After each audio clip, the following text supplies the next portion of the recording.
Et ravi de voir dans cette salle les leaders des États qui sont,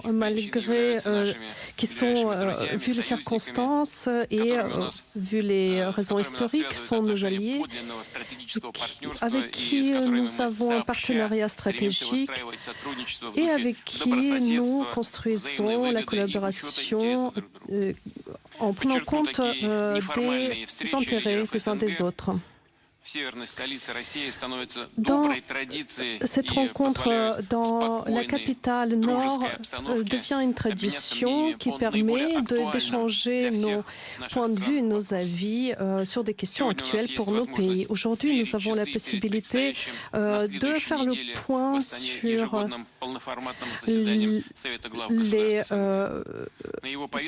le Conseil des leaders de CEI, les sujets, les questions d'intégration, les questions politiques, humanitaires, économiques seront étudiées. Il y a un paquet de documents qui est préparé. Lors de cette rencontre, nous allons faire attention et parler de partenariats d'investissement dans le cadre de CEI pour essayer de développer les liens de coopération, parler de la souveraineté économique et technologique. La collaboration économique entre nos États ne fait que grandir. L'année dernière, nous avons pu atteindre 86 milliards de dollars de recettes et je suis persuadée que nous pourrions développer cette tendance positive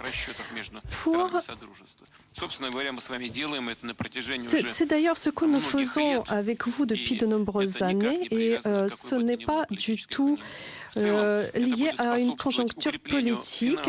Cela va renforcer la souveraineté financière de nos États, de développement des marchés et l'intégration économique. Dans notre cercle, nous allons aussi parler des questions de sécurité sur le territoire de notre Union, parce que en dehors de l'Ukraine où il y a ces événements tragiques, ainsi que d'autres pays de notre organisation où il y a des conflits qui apparaissent. Donc il faut penser aux moyens de résoudre ces questions. Nous allons aussi nous pencher sur la lutte contre le terrorisme, contre le trafic de drogue. Il y a une initiative de création d'une organisation en soutien de la langue russe qui a été exprimée. Donc je pense que c'est très important pour tout le monde. La langue russe est sans aucun doute est une langue d'échange entre nos États. Et en Russie, il y a des millions, sans exagérer, des millions de ressortissants de CEI qui aident et la Russie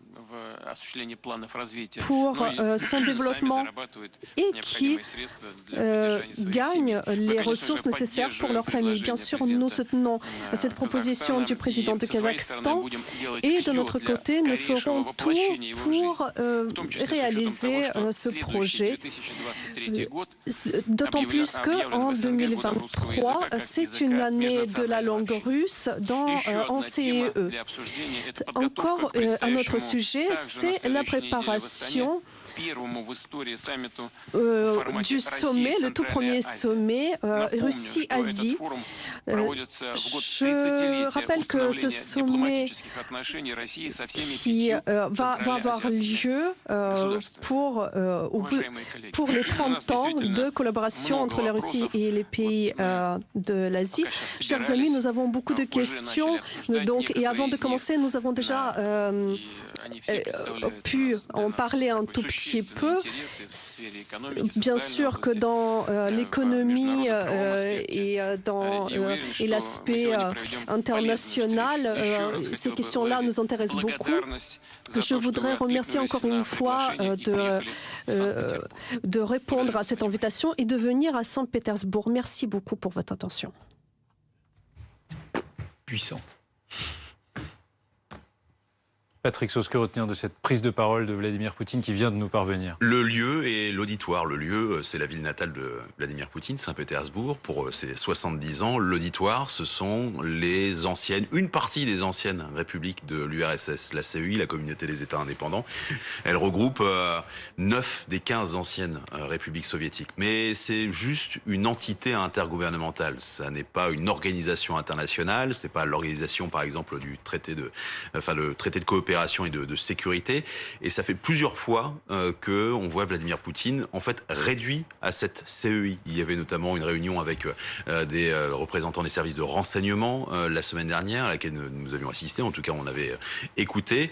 Pour le reste, parler de coopération avec simplement les tout derniers voisins, peut-être en miroir à ce qui se passe en ce moment à Prague avec le projet de communauté européenne politique, où là, à l'inverse, on essaye d'agrandir quelque part l'Union européenne. Voilà, plus que le fond, encore avec la coopération économique, les envies de coopération Russie-Asie, mais alors quelle Asie? C'est plutôt le fait que Vladimir Poutine est encore une fois de plus en plus isolé. C'était l'organisation du traité de coopération de sécurité qui regroupait encore énormément de monde. Là, on est réduit à la CEI depuis plusieurs fois. La CEI qui est une espèce de dernière ruine de l'Empire soviétique.